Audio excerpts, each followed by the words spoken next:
ಕಾಂಗ್ರೆಸ್ಸಿನ ಲ್ಯಾಂಡ್ ಜಿಹಾದಿ ನೀತಿಗೆ, ಕಾಂಗ್ರೆಸ್ಸಿನ ಲ್ಯಾಂಡ್ ಭಯೋತ್ಪಾದಕತೆಗೆ ಬೋಲೋ ಭಾರತ್ ಮಾತಾ ಕಿ, ಬೋಲೋ ಭಾರತ್ ಮಾತಾ ಕಿ. ನಮ್ಮ ಭೂಮಿ, ನಮ್ಮ ಭೂಮಿ, ನಮ್ಮ ಭೂಮಿ.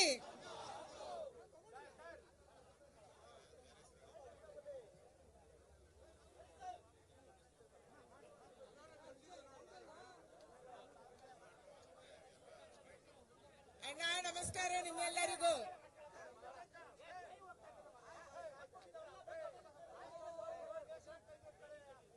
ಬೋಲೋ ಭಾರತ್ ಮಾತಾ ಕಿ. ಈ ಕಾರ್ಯಕ್ರಮದಲ್ಲಿ ಭಾಗವಹಿಸಿರುವಂತ ಅಣ್ಣ, ಸಾರಿ ಅಣ್ಣ, ದಯಮಾಡಿ ತಪ್ಪಾಯ್ತು ಕ್ಷಮಿಸಿ. ಕನ್ನಡ ಮಾಧ್ಯಮ, ಥ್ಯಾಂಕ್ ಯು ಅಣ್ಣ, ಥ್ಯಾಂಕ್ ಯು. ಇಲ್ಲ ಬಿಡ್ತೀವಿ, ಥ್ಯಾಂಕ್ ಯು ಅಣ್ಣ. ಯಾರು ಅಡ್ಡ ಹೋಗ್ಬೇಡ್ರಪ್ಪ ದಯಮಾಡಿ. ಬೋಲೋ ಭಾರತ್ ಮಾತಾ ಕಿ. ಬಂಧುಗಳೇ, ನಮ್ಮೆಲ್ಲ ಮುಖಂಡರ ನೇತೃತ್ವದಲ್ಲಿ ರಾಜ್ಯದಾದ್ಯಂತ ಇವತ್ತು ವಕ್ಫ್ ಕಾನೂನಿನ ವಿರುದ್ಧ ರಾಜ್ಯ ಸರ್ಕಾರದ ತುಷ್ಟೀಕರಣ ನೀತಿಯ ವಿರುದ್ಧ ಪ್ರತಿಭಟನೆ ನಡೀತಾ ಇದೆ. ಬಂಧುಗಳೇ, ವಕ್ಫ್ ಕಾನೂನು ಡಾಕ್ಟರ್ BR ಅಂಬೇಡ್ಕರ್ ಅವರು ಕೊಟ್ಟಂತ ಸಂವಿಧಾನದಲ್ಲಿ ಇರಲಿಲ್ಲ. ಯಾವ ಸಂವಿಧಾನವನ್ನ ಡಾಕ್ಟರ್ BR ಅಂಬೇಡ್ಕರ್ ಅವರು 1950ರಲ್ಲಿ ದೇಶಕ್ಕೆ ಕೊಟ್ಟರು, ಆ ಸಂವಿಧಾನದಲ್ಲಿ ವಕ್ಫ್ ಅನ್ನುವಂತ ಪದನೂ ಇರಲಿಲ್ಲ, ವಕ್ಫ್ ಅನ್ನುವಂತ ಯೋಚನೆ ಕೂಡ ಇರಲಿಲ್ಲ. 1954ರಲ್ಲಿ ಮೊದಲ ಬಾರಿಗೆ ಈ ದೇಶದ ಮೊದಲ ಪ್ರಧಾನಿ ಜವಾಹರ್ಲಾಲ್ ಅವರ ನೇತೃತ್ವದಲ್ಲಿ ಯಾವ ಜನ ಭಾರತವನ್ನ ಬಿಟ್ಟು ಈಸ್ಟ್ ಪಾಕಿಸ್ತಾನ ಮತ್ತು ವೆಸ್ಟ್ ಪಾಕಿಸ್ತಾನ ಹೋದ್ರು, ಅಂದ್ರೆ ಈಗಿರುವಂತ ಪಾಕಿಸ್ತಾನ ಮತ್ತು ಬಾಂಗ್ಲಾದೇಶಕ್ಕೆ ಹೋದ್ರು, ಅವರ ಜಮೀನನ್ನು ಏನ್ ಮಾಡ್ಬೇಕನ್ನುವಂತ ಪ್ರಶ್ನೆ ಬಂದಾಗ ಅಲ್ಲಿ ಹೋದಂತ ಮುಸಲ್ಮಾನರ ಜಮೀನನ್ನ ಕೊಡೋದ್ರ ಸಲುವಾಗಿ ವಕ್ಫ್ ಅನ್ನುವಂತ ಒಂದು ಯೋಚನೆ ಆರಂಭ ಆಯಿತು. ಅಂದ್ರೆ ಈ ದೇಶದಲ್ಲಿ ವಕ್ಫ್ ಅನ್ನುವಂತ ಕಾನೂನು ಮೊದಲು ಬಂದಿತ್ತು. ಸಂವಿಧಾನಕ್ಕೆ ಅಮೆಂಡ್ಮೆಂಟ್ ಆಗಿರುವುದು 1954-55ರಲ್ಲಿ. ಈ ದೇಶದಲ್ಲಿ ವಕ್ಫ್ ಅನ್ನುವಂತ ಪದ ಬಂದಿರುವುದು 1954-55ರಲ್ಲಿ. ಅವತ್ತು ಈ ದೇಶದಲ್ಲಿ ಪಾಕಿಸ್ತಾನ ಮತ್ತು ಬಾಂಗ್ಲಾಕ್ಕೆ ಹೋದವರ ಜಮೀನು ಎಷ್ಟಿತ್ತು? ಸುಮಾರು 10,000ದಷ್ಟು ಪ್ರಾಪರ್ಟಿಗಳು ಅವತ್ತು ಪಾಕಿಸ್ತಾನಕ್ಕೆ ಹೋದಂತ ಜನರ ಹೆಸರಲ್ಲಿ ಇತ್ತು. ಅವತ್ತಿನ ಲೀಡರ್ಸ್ ತೀರ್ಮಾನ ಮಾಡಿದ್ರು, ಇದನ್ನ ಅಲ್ಲಾಹನ ಹೆಸರಲ್ಲಿ, ವಕ್ಫ್ನ ಹೆಸರಲ್ಲಿ ಕೊಡಬೇಕು. ವಕ್ಫ್ ಅಂದ್ರೆ ಏನು? ವಕ್ಫ್ ಅಂದ್ರೆ ಅಲ್ಲನಿಗೆ ಸಮರ್ಪಣೆ, ಅಲ್ಲನಿಗೆ ದಾನ ಕೊಡೋದು, ಅಲ್ಲನಿಗೆ ದಾನ ಕೊಡೋದು, ವಕ್ಫ್ನ ಹೆಸರಲ್ಲಿ ಮಾಡುವುದು ಅಂತ ತೀರ್ಮಾನ ಆಯ್ತು. ಅವತ್ತು 10,000 ಇಷ್ಟದಂತ ಪ್ರಾಪರ್ಟಿಗಳು ಇವತ್ತು ಭಾರತದಲ್ಲಿ ಎಷ್ಟಾಗಿದ್ದಾವೆ? ಇದು ನಮ್ಗೆ ಆತಂಕ ತರುವಂತ ವಿಚಾರ. ಎಷ್ಟಾಗಿದ್ದಾವೆ? ಸುಮಾರು 9.5 ಲಕ್ಷ ಪ್ರಾಪರ್ಟಿಗಳು, 38 ಲಕ್ಷ ಎಕರೆಗಳು ಇವತ್ತು ವಕ್ಫಿನ ಹೆಸರಲ್ಲಿದೆ. 9.5 ಲಕ್ಷ ಪ್ರಾಪರ್ಟಿಗಳು, ಜಮೀನುಗಳು, ರೆಕಾರ್ಡ್ಗಳು, 38 ಲಕ್ಷ ಎಕರೆ ಅಂದ್ರೆ 30 ಚಂಡೀಗಢದಷ್ಟು, ಅರ್ಧ ಭಾರತದಷ್ಟು ಜಮೀನು ಇವತ್ತು ವಕ್ಫಿನ ಹೆಸರಲ್ಲಿದೆ. ಇದು ಹೇಗೆ ಬಂತು? ನಮ್ಮ ಪ್ರಶ್ನೆ ಇರುವುದು ಅಲ್ಲಿ. ಅವತ್ತು 10,000ದಷ್ಟು ಪ್ರಾಪರ್ಟಿಗಳು ಅವರ ಹೆಸರಲ್ಲಿದ್ದು, ಓಕೆ. ವಕ್ಫ್ ಅಂದ್ರೆ ಅಲ್ಲನಿಗೆ ದಾನ ಕೊಡೋದು. ಎಷ್ಟು ಜನ ಕೊಟ್ಟರು? ಕಳೆದ 78 ವರ್ಷದಲ್ಲಿ ಸ್ವಾತಂತ್ರ್ಯ ಬಂದ ಮೇಲೆ ಅಲ್ಲನ ಹೆಸರಲ್ಲಿ ದಾನ ಎಷ್ಟು ಜನ ಕೊಟ್ಟಿದ್ದಾರೆ? ನಮ್ದೇನ್ ತಕರಾರು ಇಲ್ಲ. ಯಾರೋ ಒಬ್ಬ ಮುಸಲ್ಮಾನ ಇದ್ದಾನೆ, ಅವನಿಗೆ ಮಕ್ಕಳಿಲ್ಲ,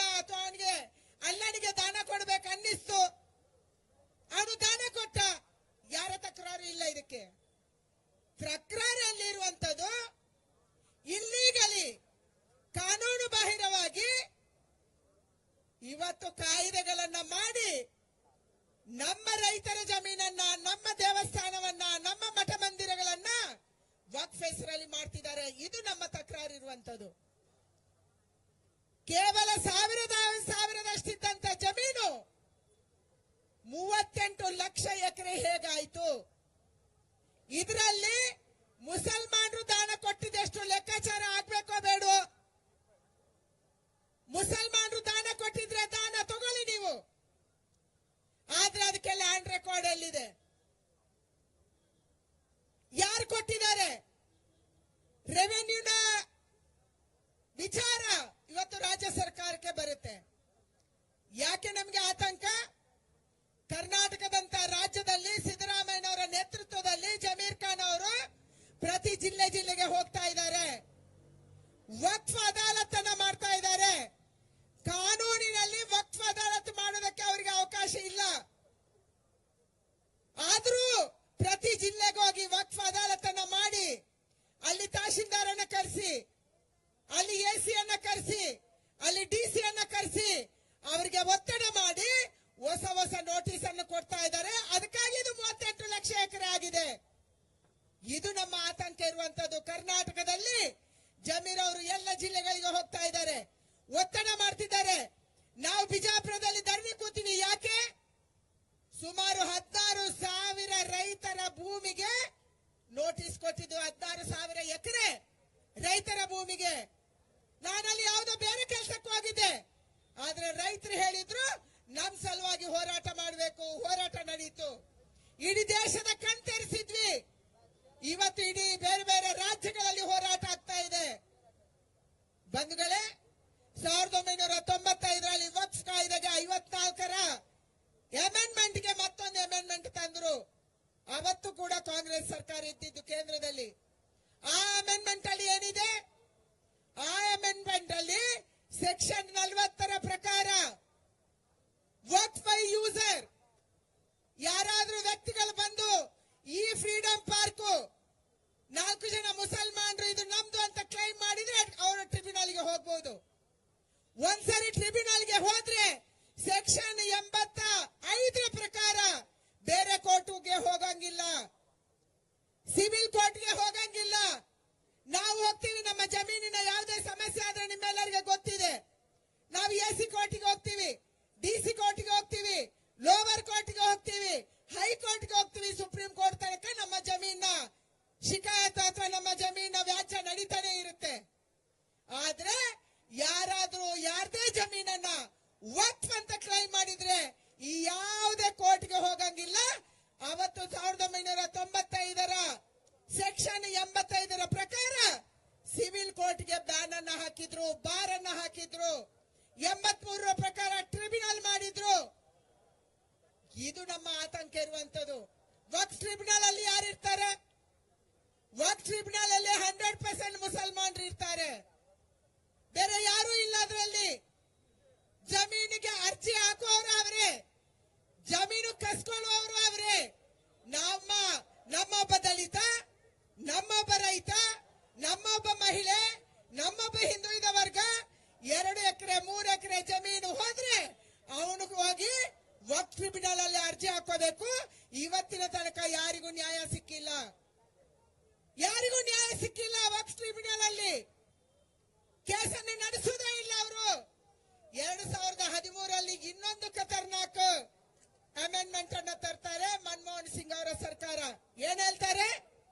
2013ರಲ್ಲಿ ಹೇಳ್ತಾರೆ ವಕ್ಫ್ ಟ್ರಿಬ್ಯುನಲ್ ಅಲ್ಲಿ ರಿಲಿಜಿಯಸ್ ಸ್ಕಾಲರ್, ಇಸ್ಲಾಂ ರಿಲಿಜಿಯಸ್ ಸ್ಕಾಲರ್ ಇರಬಹುದು, ರಿಲಿಜಿಯಸ್ ಇಸ್ಲಾಂ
ಅದಕ್ಕೆ ಪ್ರತೀತಿ ಇದೆ.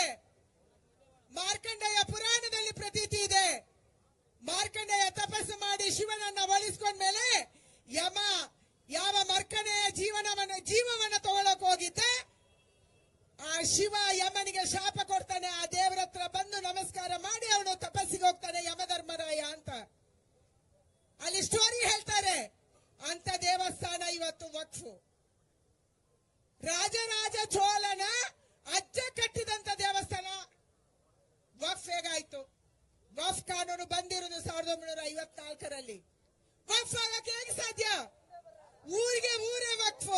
ತಿರುಚಂದುರೈ ಊರೇ ವಕ್ಫ್. ನಮ್ಮ ಇವತ್ತು ಎಂ ಬಿ ಪಾಟೀಲ್ ಅವರು ಬಹಳ ಮಾತಾಡ್ತಿದ್ರು. ಇದೊಂದು ದೊಡ್ಡ ವಿಷಯನೇ ಅಲ್ಲ ಅಂತ ಕರ್ನಾಟಕದಲ್ಲಿ ಪ್ರೆಸ್ ಮೀಟ್ ಮಾಡಿದ್ರು. ಬಿಜಾಪುರ ಹೋದಾಗ ನಮ್ಗೆ ಗೊತ್ತಾಗಿದ್ದು ಅವರ ವಿಧಾನಸಭಾ ಕ್ಷೇತ್ರದಲ್ಲಿ ಕೂಡ ಊರಿಗೆ ಊರೇ ವಕ್ಫ್ ಆಗಿದೆ. ಅಲ್ಲಿರುವಂತ ಸೋಮೇಶ್ವರ ದೇವಸ್ಥಾನ ಚಾಲುಕ್ಯರ ಕಾಲದ ವಕ್ಫ್, ವಿರಕ್ತ ಮಠ ವಕ್ಫ್, ಗದಗದ ಅನ್ನದಾನೇಶ್ವರ ಮಠ ವಕ್ಫ್, ಬೀರೇಶ್ವರ ಸ್ವಾಮಿ ದೇವಸ್ಥಾನ ವಕ್ಫ್. ಕರ್ನಾಟಕದಲ್ಲಿ ಚಾಲುಕ್ಯರು ಕಟ್ಟಿದಂತ ದೇವಸ್ಥಾನ ವಕ್ಫ್ ಸೇರ್ತಾ ಇದೆ. ಹೊಯ್ಸಳರು ಕಟ್ಟಿದ ದೇವಸ್ಥಾನ ವಕ್ಫ್ ಸೇರ್ತಾ ಇದೆ. ಕಿತ್ತೂರು ರಾಣಿ ಚೆನ್ನಮ್ಮ ಲಿಂಗಾಯತರ ಮಠಕ್ಕೆ ಕೊಟ್ಟಂತ ಜಮೀನು ಇವತ್ತು ವಕ್ಫ್ ಆಗ್ತಾ ಇದೆ. ಇದಾಗಕ್ಕೆ ಹೇಗ್ ಸಾಧ್ಯ? ಇದು ನಮ್ಮ ಪ್ರಶ್ನೆ ಇರುವಂತದ್ದು. ಅದಕ್ಕಾಗಿ ಈ ವಕ್ಫ್ ಬಿಲ್ ಅನ್ನ ಅಮೆಂಡ್ಮೆಂಟ್ ಮಾಡಲೇಬೇಕು. ಅಮೆಂಡ್ಮೆಂಟ್ ಮಾಡುವಂತ ಶಕ್ತಿ ನಮ್ಮ ಸರ್ಕಾರಕ್ಕೆ ಬರಬೇಕು. ಇದಾಗಬೇಕಾಗಿದೆ. ಇವತ್ತು 1995ರ ಬಿಲ್ಗೆ ಅಮೆಂಡ್ಮೆಂಟ್ ಮಾಡಿ ಯಾವ ಖತರ್ನಾಕ್, ಯಾವ ನಮ್ಮ ರೈತರ ಭೂಮಿಯನ್ನು ಕಸಿಯುವಂತ, ನಮ್ಮ ದೇವಸ್ಥಾನವನ್ನು ಕಸಿಯುವಂತ, ಮಠಗಳನ್ನು ಕಸಿಯುವಂತ ಕಾನೂನನ್ನು ತಂದ್ರು. ವರ್ಕ್ ಬೈ ಯೂಸರ್ ಅಂದ್ರೆ ಯಾರು ಕೂಡ ಈ ಜಮೀನನ್ನು ಕೊಂಡ್ಕೊಳ್ಬಹುದು ಅಂತ ಮಾಡಿದ್ರು. ಆ ಕೇಸ್ ಟ್ರಿಬ್ಯುನಲ್ಗೆ ಹೋಗ್ಬೇಕಂತ ಮಾಡಿದ್ರು. ಸಿವಿಲ್ ಕೋರ್ಟ್ ಅನ್ನ ಬಾರ್ ಮಾಡಿದ್ರು. ಈ ಕಾನೂನು ಬದಲಾವಣೆ ಆಗ್ಬೇಕಾಗಿದೆ. ನಮ್ಮ ದೇವಸ್ಥಾನಗಳು ನಮ್ಗೆ ನಮ್ಮದು, ನಮ್ಮ ಭೂಮಿ ನಮ್ಮದು, ನಮ್ಮ ರೈತರ ಭೂಮಿ ನಮ್ಮದು, ನಮ್ಮ ಮಠಗಳು ನಮ್ದು. ಅದಕ್ಕಾಗಿ ನನ್ನ ಆಗ್ರಹ ಇರುವಂತದ್ದು ಒಂದೇ, ನಾವೆಲ್ಲರೂ ಶಕ್ತಿ ತುಂಬಬೇಕಾಗಿದೆ. ಇವತ್ತು ಎಲ್ಲೆಲ್ಲಿ ಕಾಂಗ್ರೆಸ್ಸಿನ, ಎಲ್ಲೆಲ್ಲಿ INDA ಸಂಸದರಿದ್ದಾರೆ ಅವರ ಮುಂದೆ, ಮನೆ ಮುಂದೆ ನಾವು ಹೋಗ್ಬೇಕು. ವಕ್ಫ್ ಬಿಲ್ಲು ಪಾರ್ಲಿಮೆಂಟ್ ಅಲ್ಲಿ ಬಂದಾಗ ಇದಕ್ಕೆ ನೀವು ರೈತರ ಪರವಾಗಿ ಬೆಂಬಲವನ್ನು ಕೊಡಬೇಕನ್ನುವಂಥದ್ದನ್ನು ನಾವು ಇವತ್ತು ಕೇಳಬೇಕಾಗಿದೆ. ಪಾರ್ಲಿಮೆಂಟ್ ಅಲ್ಲಿ ಬಂದೇ ಬರುತ್ತೆ. ಈ ಸೆಷನ್ ಅಲ್ಲಿ ಬರುತ್ತಾ, ಮುಂದಿನ ಸೆಷನ್ ಅಲ್ಲಿ ಬರುತ್ತೋ, ಆದ್ರೆ ಪಾರ್ಲಿಮೆಂಟ್ ಅಲ್ಲಿ ಬಂದೇ ಬರುತ್ತೆ. ಇದಕ್ಕೆ ನ್ಯಾಯ ಸಿಗ್ಲೇಬೇಕು. ಇದು ನಮ್ಮ ಹಕ್ಕು. ರಾಜ್ಯ ಸರ್ಕಾರದ ಹತ್ರ ನಮ್ಮ ಆಗ್ರಹ ಏನು? 1974ರಲ್ಲಿ ಗೆಜೆಟ್ ನೋಟಿಫಿಕೇಶನ್ ಆಗಿದೆ. ಯಾವ್ಯಾವ ಭೂಮಿ ವಕ್ಫ್ಗೆ ಸೇರ್ಬೇಕು ಅನ್ನುವಂತ ಪಟ್ಟಿ ಬಂದಿದೆ. ಆ ಪಟ್ಟಿಯ ನಂತರ ಹಲವಾರು ಬಾರಿ ಗೆಜೆಟ್ ನೋಟಿಫಿಕೇಶನ್ ಆಗಿದೆ. ಆ ಎಲ್ಲ ಗೆಜೆಟ್ ನೋಟಿಫಿಕೇಶನ್ ಅನ್ನ ನೀವು ರದ್ದು ಮಾಡಬೇಕು. ಯಾವ ರೈತರಿಗೆ ನೀವು ನೋಟಿಸ್ ಕೊಟ್ಟಿದ್ದೀರಾ ಅದನ್ನು ವಾಪಸ್ ಪಡಿಬೇಕು. ಇವತ್ತು ನಿಮ್ಮ ರೆವೆನ್ಯೂ ಅಧಿಕಾರಿಗಳು, ನಾನು ದಿಶಾಂಕು ಆಪ್ ಅನ್ನು ನೋಡಿದೆ. ದಿಶಾಂಕು ಆಪ್ ಅಲ್ಲಿ ಸರ್ಕಾರದ ಕೈಯಲ್ಲಿರುವಂತ ಆಪ್, ಒಬ್ಬ ಒಳ್ಳೆಯ ಅಧಿಕಾರಿ ಮನೀಶ್ ಮೌದ್ಗಲ್ ಅಂತ ಅವರು ಮಾಡಿದಂತ ಆಪ್, ನೀವು ಅದನ್ನ ಮಿಸ್ಯೂಸ್ ಮಾಡಿದಿರಿ. ಹೇಗ್ ಮಾಡಿದಿರಿ? ನಿಮ್ಮ ರೆವೆನ್ಯೂ ಅಧಿಕಾರಿಗಳು ಕೆಳಗಿನ ಹಂತದಲ್ಲಿ ಯಾವ ಊರು ಮುಸಲ್ಮಾನರಲ್ಲದು ಅದನ್ನು ಮುಸಲ್ಮಾನ ಮಾಡಿದಿರಿ. ಉಡುಪಿಯ ಅರ್ಧ ಭಾಗ, ಉಡುಪಿಯಿಂದ ನೀವು ಮಣಿಪಾಲಕ್ಕೆ ಹೋಗಿದ್ದೀರಿ, ಅರಾವಲ್ ಜನ ನೋಡಿದಿರಿ. ಕಲ್ಸಂಕ ಅಂತ ಸಿಗುತ್ತೆ ಉಡುಪಿಯ ಮಠಕ್ಕೆ ಹೋಗುವಾಗ. ಅದರ ಲೆಫ್ಟ್ ಭಾಗ ಶಿವಳ್ಳಿ ಅನ್ನುವಂತ ಊರಿದೆ. ಶಿವಳ್ಳಿ ಬ್ರಾಹ್ಮಣರು ಮಹಾಲಿಂಗೇಶ್ವರ ದೇವಸ್ಥಾನ ಇರುವಂತ ಊರು. ಅದಿವತ್ತು ಸುಲ್ತಾನ್ಪುರ ಅಂತ ಕಾಣಿಸ್ತಾ ಇದೆ. ಹೇಗ್ ಸಾಧ್ಯನ? ಉಡುಪಿಯ ಅರ್ಧ ಭಾಗ ಸುಲ್ತಾನ್ಪುರ ಆಗುತ್ತೆ. ಈ ರೀತಿ ಹಲವಾರು ಊರುಗಳನ್ನ ನಿಮ್ಮ ರೆವೆನ್ಯೂ ಅಧಿಕಾರಿಗಳು ತಿದ್ದುಪಡಿ ಮಾಡಿದ್ದಾರೆ. ಯಾರ ಮಾತು ಕೇಳಿ ತಿದ್ದುಪಡಿ ಮಾಡಿದ್ದಾರೆ? ಯಾರ ಹತ್ರ ದುಡ್ಡು ತಗೊಂಡವರು ತಿದ್ದುಪಡಿ ಮಾಡಿದ್ದಾರೆ? ಯಾರ ಜಮೀನಿಗೆ ಇವತ್ತು ವಕ್ಫ್ ಅಂತ ಹಾಕಿದ್ದೀರಿ? ಕರ್ನಾಟಕ ರಾಜ್ಯದಲ್ಲಿ ಇವತ್ತು ನಮ್ಮ ಭೂಮಿ ಆಪ್ ಕೂಡ ಸರ್ವರ್ ಡೌನ್ ಆಗಿದೆ. ಯಾಕೆ ಡೌನ್ ಆಗಿದೆ? ಇವತ್ತು ರೈತರು ಹುಡುಕ್ತಾ ಇದ್ದಾರೆ, ನಮ್ಮ ಜಮೀನು ನಮ್ಮ ಹೆಸರಲ್ಲಿ ಇದೆಯೋ ಇಲ್ಲ ವಕ್ಫ್ ಹೆಸರಲ್ಲಿ ಇದೆಯೋ ಅಂತ ಹುಡುಕ್ತಾ ಇದ್ದಾರೆ. ಅದಕ್ಕಾಗಿ ನೀವು ಸರ್ವರ್ ಡೌನ್ ಮಾಡಿ ಕೂರಿಸಿದ್ದೀರಿ.